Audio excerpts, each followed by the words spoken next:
दोस्तों health science channel में खुश आमदीद। दोस्तों इस वीडियो के अंदर हम बात करेंगे टाइफाइड फीवर के हवाले से।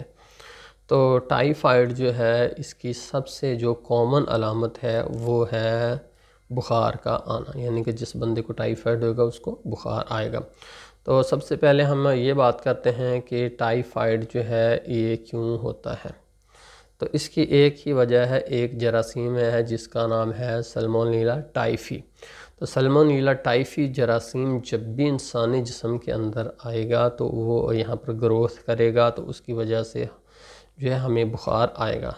तो आम तौर पर ये जरासीम जो है ये इंसान की बड़ी आंत जो है उसके अंदर पनपता है और इंसान के पखाने के राह इसकी कसीर मिकदार खारिज होती है। तो हम सबसे पहले ये हम डिस्कस करते हैं कि ये बुखार क्यों होता है और किस तरह से ये जरासीम एक इंसान से दूसरे इंसान में मुंतकिल होता है। तो पहली दोस्तों हम बात ये समझने वाली है कि कुछ बीमारियां इंसान के जिस्म के अंदर से पैदा होती हैं, कुछ जो है बाहर के माहौल से इंसान के जिस्म में आती है। मिसाल के तौर पर कैंसर है तो ये इंसान के जिस्म से आज खुद पैदा होता है, ये बाहर से नहीं कहीं से आता। इसके अलावा एलर्जी है तो ये इंसान का जिस्म खुद ही डेवलप करता है। तो इसके बरअक्स जो सल्मोनेला टाइफी है, ये जिसको टाइफाइड बुखार फैलाता है, ये जरासीम बाहर से इंसानी जिस्म के अंदर दाखिल होता है, इंसान के जिस्म से आज खुद पैदा नहीं होता। तो जैसा कि मैंने अभी 1 मिनट पहले आपको बताया था कि इसकी कसीर मिकदार जो है इंसान के फुजले के अंदर खारिज होती है। तो इसलिए जब वो उसका जो फीसस है, उस इंसान का जो मल है या उसका पखाना है, वो किसी भी खाने वाली चीज़ के ज़रिए ज़ाहिर है कि किसी दूसरे इंसान का सेहतमंद इंसान के अंदर जाता है तो वहाँ पर वो बीमारी फैलती है। आम तौर पर 90% इसकी जो वजह है वो होती है हमारे पीने वाले पानी का साफ़ ना होना। मिसाल के तौर पर हम जो पानी इस्तेमाल करते हैं उसके अंदर सीवरेज का पानी मिक्स होता है। सीवरेज के पानी के अंदर चूँकि ज़ाहिर है कि इस जरासीम की कसीर मिकदार होती है, तो जब वो थोड़ा सा भी हमारे पीने वाले पानी में मुंतकिल हो जाता है तो जितने सेहतमंद इंसान उस पानी को पीते हैं वो सारे के सारे बीमार हो जाते हैं। इसलिए अगर टाइफाइड हुआ है तो सबसे पहले हमें अपने पीने के पानी पर तवज्जो देनी चाहिए थी, क्या उसके अंदर सीवरेज की मिक्सिंग तो नहीं हो रही। तो हमें इस बात का कन्फर्म होगा। ये आमतौर पर ये मुतअद्दी बीमारी की सूरत में फैलता है। मिसाल के तौर पर जब किसी इलाके के अंदर ये सीवरेज के पानी की मिक्सिंग होती है तो फिर उस इलाके की कसीर तादाद जो है इस बुखार के अंदर मुंतकिल होती है। तो जब आप को अल्लाह ना करे बीमारी हो तो आप देखिए इर्द गिर्द महल्ले में भी काफ़ी लोग जो है बीमार होंगे। तो इसके अलावा दूसरे इसके खाने पीने वाली चीज़ों के ज़रिए भी ये फैल सकता है। ज़ाहिर है कि जरासीम में किसी भी ज़रिए से भी फैल सकता है। तो मिसाल के तौर पर जो इस बंदे को टाइफाइड फ़ीवर हो तो उसको खाने वाली चीज़ों को हाथ नहीं लगाना चाहिए। मिसाल के तौर पर वो खाना को हाथों का कांटेक्ट उसका किसी भी खाने से नहीं होना चाहिए। अगर हाथों से कांटेक्ट उसका होगा तो वो दूसरे लोगों को भी मुतासर कर सकता है। तो ऐसा क्यों होता है कि ज़ाहिर है कि जो बुखार वाला बंदा है उसको वो अपने ज़ात के ख़ुद के कांटेक्ट में तो होता ही है, तो उसके हाथों को जो है जरासीम आलूद उसके हाथ हो सकते हैं। तो अगर वो हाथ अच्छे तरीके से नहीं धोता, जो कि रिकमेंडेड तरीका है, जो कि बहुत मुश्किल है, फिर भी ख़तरा मौजूद होता है। 100% कभी भी नहीं गारंटी दी जा सकती। तो फिर जब वो बंदा खाने के कांटेक्ट करता है तो जब दो दूसरे लोग उस खाने को खाते हैं तो उससे वो अफेक्टेड हो सकते हैं। इसके अलावा मक्खियों के ज़रिए भी फैल सकता है। इसके अलावा हम जो सब्ज़ियां और फल खाते हैं तो हमें नहीं पता कि वो कहाँ से आए हैं, तो इसलिए सब्ज़ियों को पकाकर खाना चाहिए। और इसके अलावा जो जिन फलों का छिलका मुमकिन हो वो उतार कर ऊपर से फिर खाना चाहिए ताकि हम इस बीमारी से बच सकें।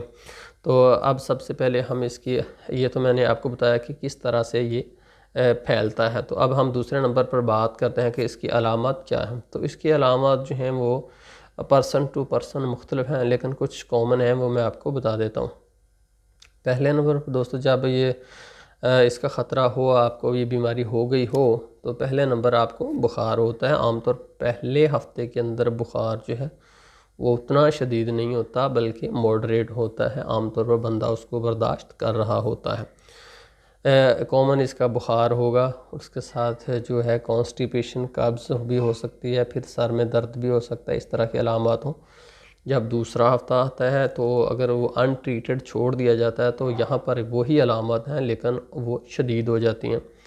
सर में दर्द होता है, बाज़ लोगों के जिस्म के ऊपर रेड स्पॉट भी बन जाते हैं, हाई ग्रेड फीवर हो जाता है जो कि 104 105 तक जाता है, बंदा बहुत ही नढाल होता है, इवन कि वो चल फिर भी नहीं सकता, बहुत ही कमज़ोर होता है। उसका चेहरा देखें तो बिल्कुल उसका चेहरा जो है आम रूटीन से चेंज हुआ होता है, क्योंकि उसका सारा ब्लड जो है वो काफ़ी हद तक जल गया होता है। तो उसके बाद जो है अगर उसको अनट्रीटेड छोड़ दिया जाता है तो फिर तीसरे हफ्ते में तो ये अलामत बिल्कुल शदीद तरीन हो जाती हैं। वहाँ पर जो है उल्टी, भूखा ना लगना और साथ जो है पखाने के रास्ते खून भी आ सकता है, और जो है हेडेक, और बंदा बिल्कुल कमज़ोर होता है। बाज़ लोगों में तो ये खून आता है वह इंतहाई शदीद होता है, जैसे कि वो एक उनको समझ लें कि पेशाब करते हैं, इस तरह से खून जो है उनका पीछे से खारिज होता है। तो वो बहुत ही ख़तरनाक सूरत हाल होती है, क्योंकि ये जो जरासीम है इंसान की जो बड़ी आंत है उसके अंदर बहुत ज़्यादा ज़ख़म करके उसको समझ लें कि कुतर देता है, तो वहाँ से फिर उसकी ब्लीडिंग शुरू हो जाती है। तो अगर इसको अनट्रीटेड छोड़ दिया जाए तो उससे इंसान की मौत भी वाक़ई हो सकती है। आमतौर पर जब ये बंदा इन्फेक्टेड होता है तो उससे 1 हफ़्ता से लेकर 1 माह तक इसकी अलामत ज़ाहिर होती है। मिसाल के तौर पर अगर आज एक बंदा इन्फेक्ट हुआ है तो कम से कम 1 हफ़्ता और मैक्सिमम 1 महीना इसके दरमियान में उसकी अलामत किसी भी वक्त उसको आ सकती हैं। तो अब हम बात करते हैं इसके टेस्ट के मतलब। तो इसके लिए चंद एक टेस्ट जो हैं वो अवेलेबल हैं और काफ़ी अच्छे से वो बता देते हैं। उसमें एक तो है कि एंटीबॉडीज़ डिटेक्ट की जाती हैं, इसके अलावा जो है कल्चर है, तीसरे जो बहुत ही सबसे ज़्यादा एक्यूरेट टेस्ट है वो बोन मैरो है, और इसके अलावा वाइडल टेस्ट है। वाइडल और बोन मैरो जो है काफ़ी अच्छे टेस्ट हैं इसके लिए। उसमें बोन मैरो जो है वो तो हर लेबार्ट्री के ऊपर मौजूद नहीं है, जैसे आगा खान है या चुगताई है, लैब है या शौकत खानम है, इस तरह से बड़ी लेबार्ट्रीज़ हैं उनके अंदर ही बोन मैरो और कल्चर ये टेस्ट अवेलेबल हैं। बाकी ये जो है एंटीबॉडीज़ डिटेक्ट करना या वाइडल टेस्ट ये तकरीबन आम लेबॉर्ट्रीज़ के अंदर अवेलेबल हैं, बट लेबॉर्ट्री वो होनी चाहिए जिसके ऊपर जिसका एक नाम हो, जिसके एक स्टैंडर्ड्स हों, क्योंकि पाकिस्तान के अंदर मैं मुबालगा नहीं कर रहा, बिल्कुल सही बता रहा हूँ, 90 से 95% लेबॉर्ट्रीज़ जो हैं वो काम सही नहीं कर रही, कुछ का कुछ बना रही हैं।